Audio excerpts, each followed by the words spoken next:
तो शब्द से सुनते हैं पाप कर्म के बारे में, तो मन क्या करता है, उसमें लग जाता है।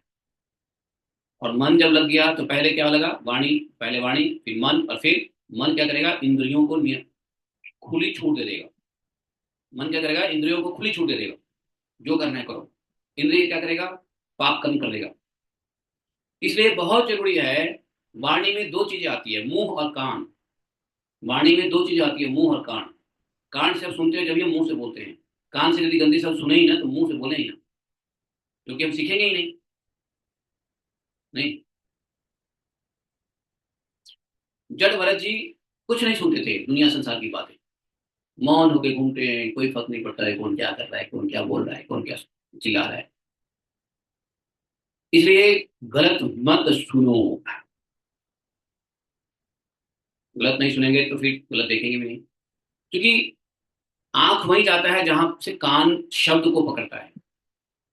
नहीं, यहाँ से कुछ आएगा दिल तो आप इधर देखोगे, इधर से कुछ आवाज आएगा दिल तो आप इधर देखोगे, क्यों नहीं? तो शब्द को फॉलो कौन करता है, आंख। नहीं,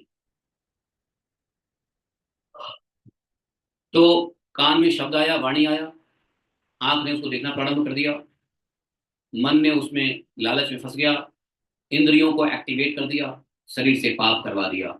ये सीरीज बन जाता है। नहीं, इसलिए बहुत जरूरी है अपनी श्रवण इंद्रियों को नियंत्रित करना।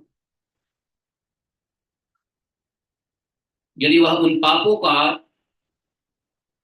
जब मनुष्य पाप करता है, उन पापों का यदि इसी जन्म में प्रायश्चित न कर ले, तो मरने के बाद उसे अवश्य उन भयंकर यातनापूर्ण नरकों में जाना पड़ता है, जिसका वर्णन आपने अभी अभी सुना है 5वें स्कंद के अंत में, अंतिम अध्याय में सुना है ना।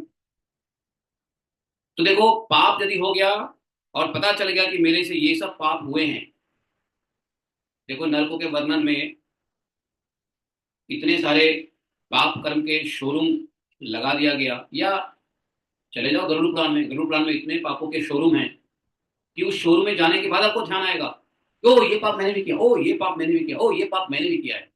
वैसे तो हमको पता ही नहीं होता कि हमने कुछ पाप किया है।